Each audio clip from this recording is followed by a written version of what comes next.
চলার পথে প্রতিটি প্রয়োজনে কাউকে দয়া করে বা এক্সকিউজ মি অথবা দুঃখিত বা সরি এ ধরনের শব্দ ব্যবহার করলে নিজের তো কোনো ক্ষতি হয় না, বরং অন্য মানুষের মন জয় করা যায়।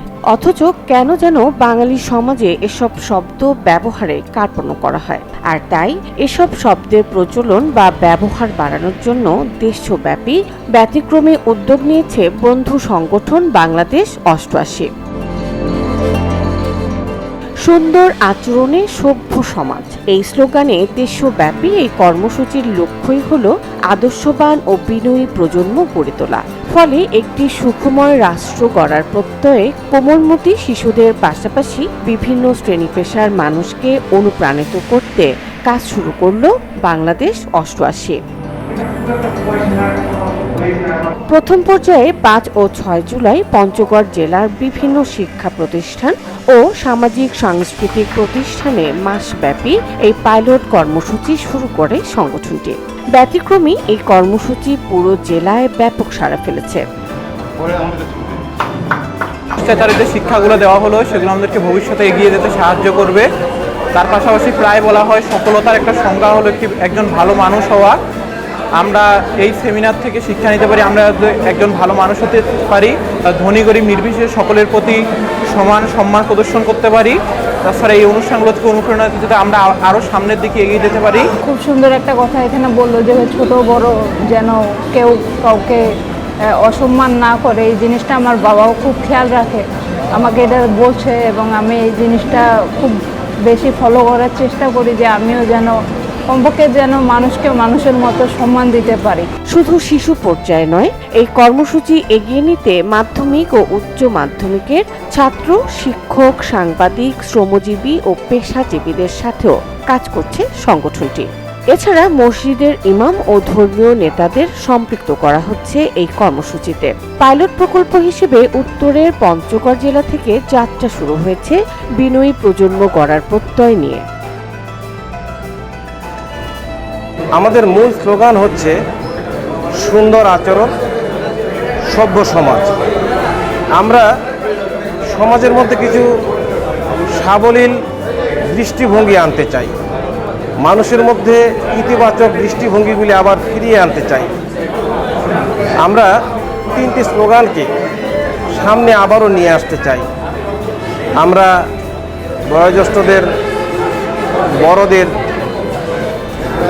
সালাম আদাব জানাবো, কোনো কাজে খুশি হলে ধন্যবাদ বলবো, আমরা আমাদের ভুল হলে অন্তত দুঃখিত বলবো। দেশের সর্ব উত্তরের জেলা পঞ্চগড়ে শুরু হলেও পর্যায়ক্রমে এই প্রকল্প সারা দেশে কাজ করবে। একই সাথে সাংস্কৃতিক কর্মকাণ্ডে শিষ্টাচারের গুরুত্ব তুলে ধরতে পথনাটক, বাউল গানেরও আয়োজন থাকছে। কার্যক্রম চলাকালে টি শার্ট, স্টিকার, দিনলিপি লেখার জন্য নোটবুক বিতরণ করা হবে। পরবর্তীতে এই কর্মকাণ্ড ফলো আপ করা হবে সংগঠনের পক্ষ থেকে। পঞ্চগড় জেলার দেবীগঞ্জ মডেল সরকারি প্রাথমিক বিদ্যালয়ের ৫ম শ্রেণীর শিক্ষার্থীদের সাথে শিষ্টাচারের সুফল ও চর্চা কৌশল বিষয়ক সেশন পরিচালনা করেন বিশিষ্ট শিক্ষাবিদ ও বাংলাদেশ ৮৮-র অন্যতম নীতি নির্ধারক তাহমিনা শবনম। বাংলাদেশ ৮৮ একটি বন্ধু সংগঠন।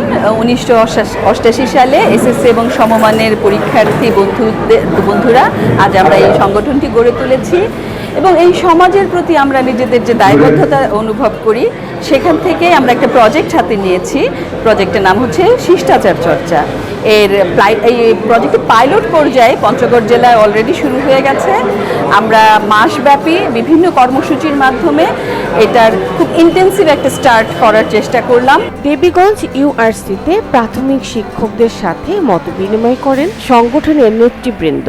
দেবীগঞ্জ টোল প্লাজায় কর্মরত শ্রমিকদের সাথে মতবিনিময়, লিফলেট ও টি শার্ট বিতরণ করা হয়। পরে পঞ্চগড় জেলা বাস ও মিনিবাস মালিক সমিতি ভবনে শিষ্টাচার কর্মসূচি অবহিতকরণ ও কৃতি শিক্ষার্থীদের সংবর্ধনা দেওয়া হয়। তেঁতুলিয়া ডাকবাংলোতে ছিল বাউল গানের আয়োজনও।